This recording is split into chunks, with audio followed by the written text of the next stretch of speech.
선한 사마리아 사람. 누가복음 10장 25절로 37절.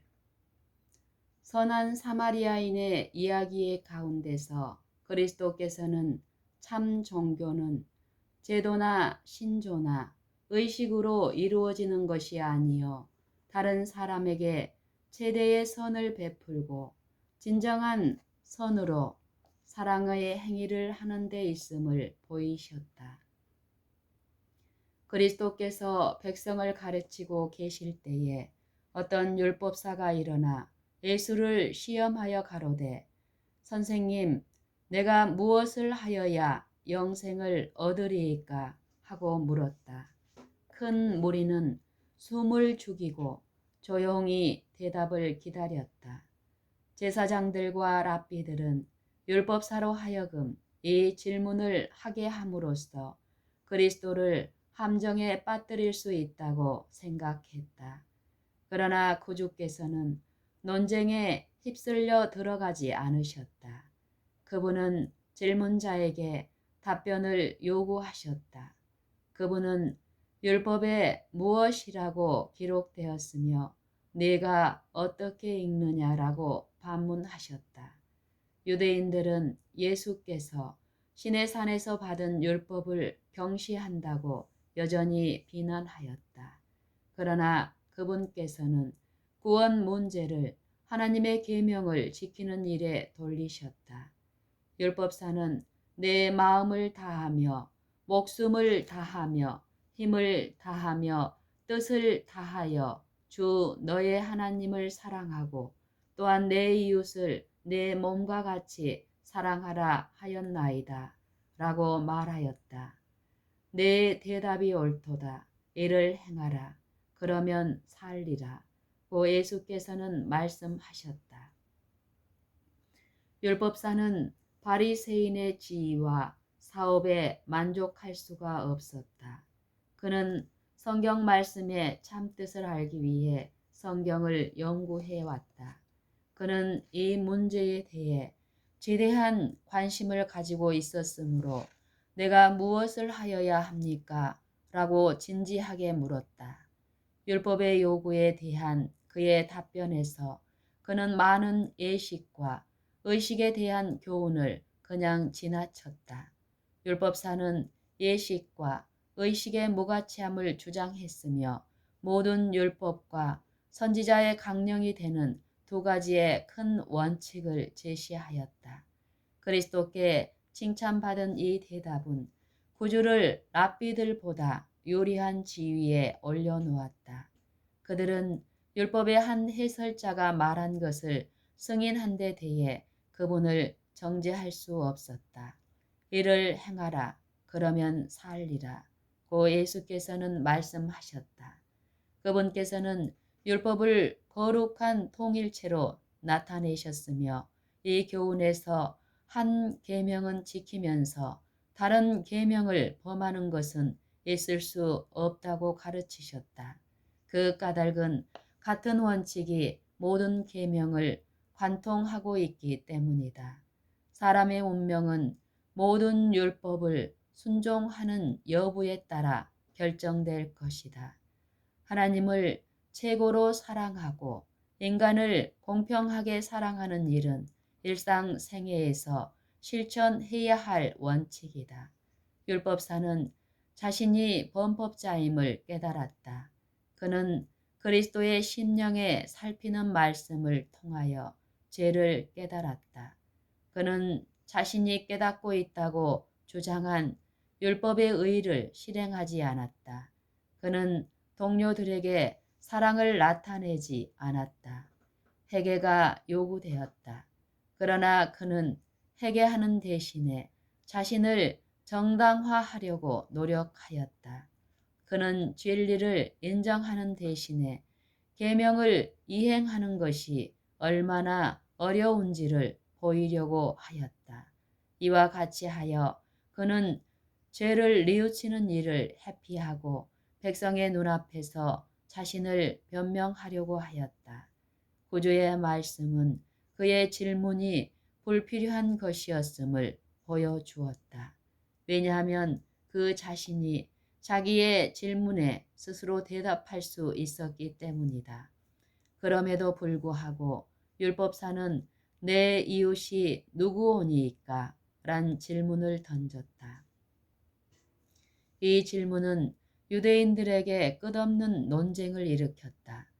그들은 이방인과 사마리아인들에 대해서는 아무런 의심이 없었다. 이 사람들은 외인이요 원수들이었다. 그러나 자국민들과 사회의 상이한 계층 사이에 선을 어떻게 그어야 하는가? 제사장들과 랍비들과 장로들은 누구를 이웃이라고 생각하는가? 그들은 자신들의 생애를 순결하게 하려고 끊임없는 예식으로 세월을 보냈다. 무지하고 부주의한 군중과 접촉하면 부정하게 될 터이므로 그들은 이것을 제거하기 위해서는 힘든 노력이 필요하다고 가르쳤다. 그들은 부정한 자들을 이웃이라고 간주해야 할 것인가? 예수께서는 또다시 논쟁 가운데 휩쓸려 들어가기를 원치 않으셨다. 그분께서는 당신을 정죄하려고 지켜보고 있는 자들의 편협함을 공공연히 비난하지 않으셨다. 그분께서는 단순한 이야기로서 모든 사람의 마음을 감동시키시고 율법사로 하여금 진리를 순종하게 한 천례의 사랑이 넘쳐 흐르는 장면을 청중에게 묘사하셨다. 어둠을 몰아내는 방법은 빛을 받아들이는 것이다. 오류를 처리하는 가장 좋은 방법은 진리를 제시하는 것이다. 자아의 중심을 둔 마음의 결함과 죄를 명백하게 드러내는 것은 하나님의 사랑에 대한 계시이다. 어떤 사람이 예루살렘에서 여리고로 내려가다가 강도를 만나매 강도들이 그 옷을 벗기고 때려 거반 죽은 것을 버리고 갔더라. 마침 한 제사장이 그 길로 내려가다가 그를 보고 피하여 지나가고 또 이와 같이 한 레위인도 그곳에 이르러 그를 보고 피하여 지나가되 라고 예수께서는 말씀하셨다. 누가복음 10장 30절 32절. 이것은 상상적인 장면이 아니라 실제 있었던 일이었으며 표현된 그대로라고 알려지고 있다. 다른 쪽으로 지나쳐간 제사장과 레위인이 그리스도의 말씀을 듣는 무리 가운데 있었다. 예루살렘에서 여리고로 여행할 때에 여행자는 유대 광야의 일부를 지나갈 수밖에 없었다. 그 길은 거칠고 험한 협곡으로 나 있었으며 이곳에는 강도가 행행하여 때때로 난폭한 장면이 벌어지곤 하였다. 바로 이곳에서 한 행인이 강도의 습격을 받아 기중품을 모두 빼앗기고 상처를 입은 채 거의 죽게 되어 길가에 쓰러져 있었다. 행인이 이렇게 쓰러져 있을 때에 한 제사장이 그 길로 왔으나 그는 부상을 입은 그를 그저 흘끗 보고 지나가 버렸다. 그 다음 레위인이 나타났다. 무슨 일이 일어났는지 알기 위한 호기심에서 그는 걸음을 멈추고 고통받는 자를 바라보았다. 그는 마땅히 무슨 일을 해야 할지를 깨달았다. 그러나 그것은 그리 달가운 일이 아니었다. 그는 차라리 상처 입은 사람을 보지 않도록 그 길로 오지 않았더라면 좋았을 것이라고 생각하였다. 그는 이 일이 자기와 상관없는 일이라고 스스로를 타일렀다. 이 두 사람은 모두 성직자였으며 성경 해설자라고 공언하는 자들이었다. 그들은 백성에게 하나님을 대표하는 자로 특별히 택함을 받은 계층에 속했다. 그들은 무지하고 미혹한 자를 용납하여 사람들에게 인간을 대하시는 하나님의 큰 사랑을 이해시켜야 할 자들이었다. 히브리서 5장 2절. 그들에게 맡겨진 사업은 예수께서 자신의 사업이라고 묘사하신 사업과 같았다. 예수께서는 자신의 사업을 다음과 같이 말씀하셨다. 주의 성령이 내게 임하셨으니 이는 가난한 자에게 복음을 전하게 하시려고 내게 기름을 부으시고 나를 보내사 포로된 자에게 자유를 눈먼 자에게 다시 보게 함을 전파하여 눌린 자를 자유케 하고. 누가복음 4장 18절. 하늘의 천사들은 땅에 있는 하나님의 가족이 고통당하는 것을 내려다보고 그들을 압박과 고통에서 건져내는데 사람들과 합력할 준비를 갖추고 있다. 하나님께서는 당신의 섭리로 제사장과 레위인을 상처를 입고 고통하는 자가 누워있는 길로 인도하여 자비와 도움이 필요한 그를 볼 수 있게 하셨다. 온 하늘은 그들의 마음이 인간의 고통에 동정을 나타낼 것인지 지켜보고 있었다. 구주는 광야에서 히브리 사람들을 교훈하신 분이었다. 구름 기둥과 불 기둥 가운데서 그분은 지금 백성이 저희 제사장들과 교사들로부터 받고 있는 것과는 크게 다른 교훈을 가르치셨다. 율법의 자비로운 조항은 그들의 필요와 고통을 말로 표현할 수 없는 하등 동물에게까지 뻗쳤다. 이러한 취지의 지시들이 이스라엘 자손을 위하여 모세에게 주어졌다. 내가 만일 내 원수의 길을 잃은 소나 나귀를 만나거든 반드시 그 사람에게 돌릴지며 네가 만일 너나 미워하는 자의 나귀가 짐을 싣고 엎드러짐을 보거든 삼가 버려두지 말고 그를 도와 그 짐을 부리울지니라. 출애굽기 23장 4절로 5절. 그러나 강도에게 상한 사람을 통하여 예수께서는 고통당하고 있는 형제의 경우를 제시하셨다. 그들의 마음은 짐 나르는 짐승보다 그에게 얼마나 더 동정을 쏟아야 했던가. 모세를 통하여 그들에게 다음과 같은 기별이 주어졌다. 하나님 여호와는 크고 능하시며 두려우신 하나님이시라. 고아와 가부를 위하여 신원하시며 나그네를 사랑하신다. 그러므로 하나님께서는 타국인을 너희 중에서 나은 자 같이 여기며 자기같이 사랑하라고 명하셨다. 신명기 10장 17절로 19절, 레위기 19장 34절. 욥은 나그네로 거리에서 자게 하지 아니하고 내가 행인에게 내 문을 열어주었노라고 말했다. 사람으로 변장한 두 천사가 소돔에 왔을 때 롯은 얼굴을 땅에 대고 절하면서 내 주여 돌이켜 종의 집으로 들어와 발을 씻고 주무시라고 말했다. 욥기 31장 32절, 창세기 19장 2절. 제사장과 레위인은 이 모든 교훈을 잘 알고 있었으나 실생활에서 실천하지 않았다. 민족적 편견이 강한 학교에서 교육을 받았기 때문에 그들은 이기적이고 편협하고 배타적이었다. 그들은 상처 입은 사람을 보았을 때에 그가 자국민인지 아닌지 식별할 수 없었다. 그들은 그가 사마리아인일 거라고 생각하고 돌아가 버렸다. 그리스도께서 묘사하신 그들의 행동 가운데서 율법사는 그가 율법의 요구에 관하여 가르침을 받아온 것에 배치되는 점을 조금도 찾을 수 없었다. 그러나 이제 다른 장면이 제시되었다.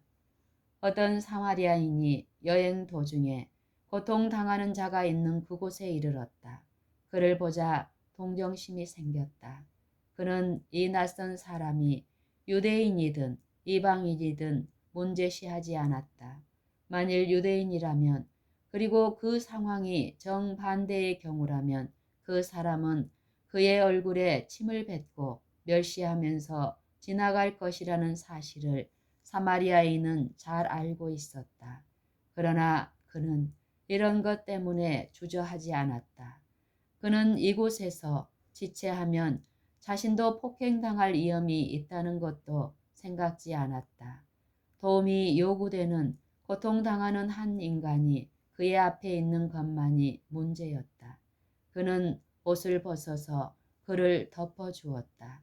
그가 자신의 여행을 위하여 준비한 기름과 포도주를 상처 입은 사람을 치료하고 원기를 회복시키는데 사용하였다. 그는 그 사람을 짐승에 태운 다음 부상당한 사람이 흔들려서 더 고통을 당하지 않게 일정한 보폭으로 천천히 걸었다. 주막으로 데리고 와서 밤을 지새우며 친절히 돌봐주었다. 아침에 환자가 좀 나은 것을 보고 그 사마리아인은 길을 떠나려고 하였다. 그러나 떠나기 전에 주막 주인에게 그를 돌봐달라고 부탁하고 그 비용을 지불하고 그를 위하여 돈을 맡겼다. 이것으로도 족하지 않아 그는 더 많은 비용이 들 경우를 대비해서 주인에게 이 사람을 돌보아 주라. 부비가 더 들면 내가 돌아올 때에 갚아주리라 고 약속하였다. 이야기는 끝났다. 예수께서는 율법사의 마음을 읽고 계신 듯한 시선으로 그를 바라보면서 내 의견에는 이 세 사람 중에 누가 강도 만난 자의 이웃이 되겠느냐고 물으셨다. 누가복음 10장 36절. 율법사는 지금도 사마리아인이라는 말을 입 밖에 내지 않고 자비를 베푼 자니이다 라고 대답하였다. 가서 너도 이와 같이 하라 고 예수께서는 말씀하셨다. 이렇게 하여 누가 내 이웃이니까? 라는 질문은 영원한 답을 얻었다. 그리스도께서는 우리의 이웃이 단순히 우리가 소속되어 있는 교회나 같은 신앙을 가진 사람만을 의미하는 것이 아님을 보이셨다. 그것은 인종이나 피부색이나 계급의 구별과는 아무런 관계가 없다. 우리의 이웃은 우리의 도움을 필요로 하는 모든 사람이다. 적에게 상처받아 죽게 된 영혼은 누구나 우리의 이웃이다.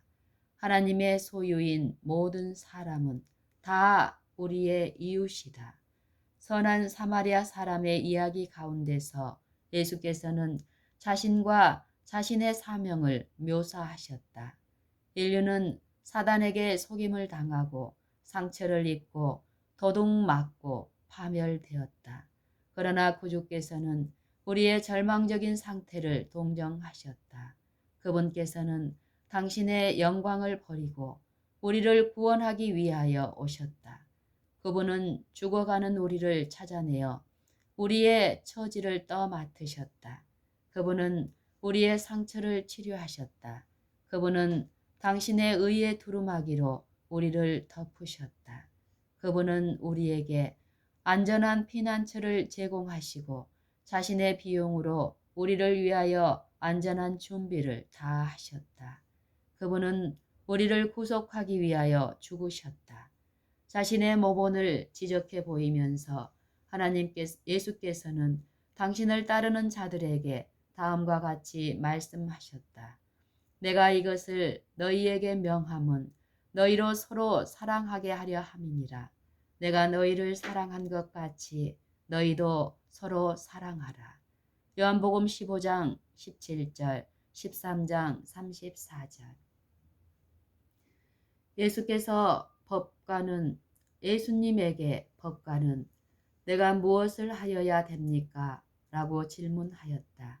예수께서는 하나님과 인간에 대한 사랑이 의의 대의임을, 의의 큰 뜻임을 알고 이를 행하라. 그리하면 살리라고 말씀하셨다. 예수께서는 하나님과 인간에 대한 사랑이 의의 큰 원칙임을 알고 이를 행하라. 그리하면 살리라고 말씀하셨다. 그 사마리아인은 친절하고 사랑스러운 마음의 명령을 이행함으로 자신이 율법을 행하는 자임을 입증하였다. 그리스도께서는 율법사에게 가서 너도 이와 같이 하라고 명하셨다. 말만 할 것이 아니라 실제로 행하는 일이 하나님의 자녀들에게 기대되고 있다. 저 안에 거한다 하는 자는 그의 행하시는 대로 자기도 행할지니라. 요한일서 2장 6절. 이 교훈은 예수께서 그 말씀을 하신 당시 못지않게 오늘날 더욱 필요하다. 이기심과 냉정한 형식주의는 사랑의 불길을 거의 꺼버렸으며 품성을 향기롭게 할 은혜를 쫓아버렸다. 그분의 이름을 공언하는 사람들 중에 그리스도인은 그리스도를 대표해야 한다는 사실을 잊어버리고 있는 사람들이 많다. 가정에서, 이웃 사이에서, 교회에서, 그리고 우리가 어디에 있든지 남의 유익을 위하여 실제적으로 자아를 희생하지 않는 한 우리가 무엇을 공언하든지 간에 우리는 그리스도인이 아니다.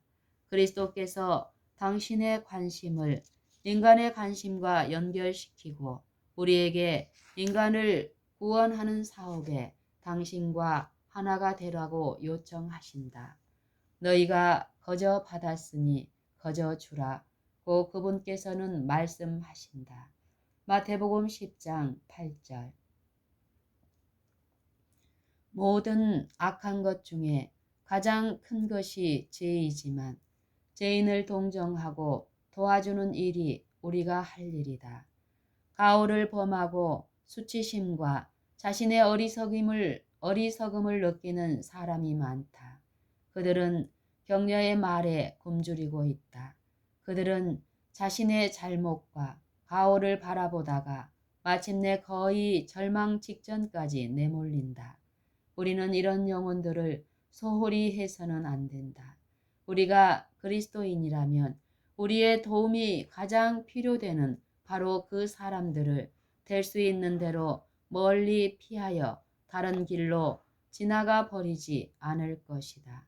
우리는 병으로 인한 것이든 죄로 인한 것이든 공경에 빠진 인간들을 볼 때 이것은 나와는 상관없는 일이다 라고 결코 말하지 말 것이다.